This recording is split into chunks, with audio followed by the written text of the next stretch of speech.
Let me tell you a little bit about my personal journey to Silicon Valley from India 22 years ago. Growing up in India, like many of you, I got my first telephone when I was 12. In my case, it turned out to be a rotary phone, so it wasn't that great for selfies, but I still loved to call my friends, play with it, and sometimes take it apart. That telephone cemented my fascination with technology. I remember in my parents' house in Chennai, reading about the invention of the transistor at Bell Labs. Of course, that initial invention helped found what became known as Silicon Valley, and out of that came companies like Fairchild Semiconductor and Intel, and all the computers and software that we all use today. You can draw a direct line from that invention to the technology that powers your Twitter feed or your WeChat messages today.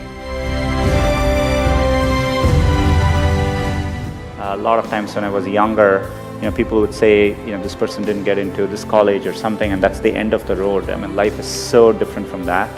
And so I think it's important to, keep your hopes, keep your dreams, and try to follow them. And I think most of how life plays out is up to you, not up to what happens outside of you. And I think it's important to keep that in mind and take the long-term view.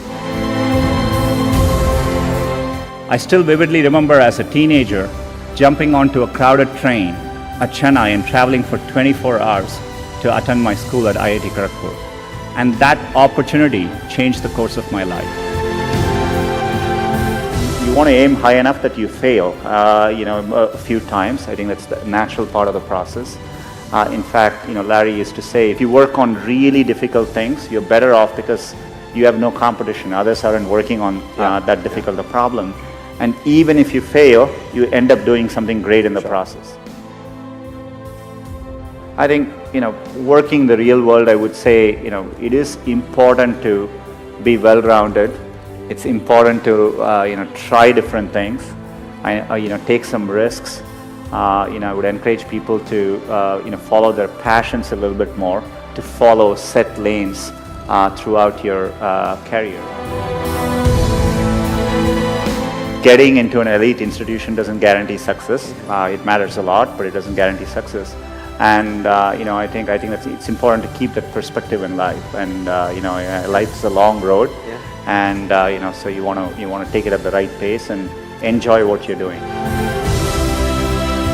I know how much hard work it takes to pursue your dream of building a business. The long hours, time away from family, the ideas are brilliant that just don't seem to catch on. I remember reading about that and thinking, it's the idea that matters. It didn't matter where you come from or what your background is. One revolutionary idea, one brilliant invention can unleash other entrepreneurs to revolutionize industries in ways you could never predict.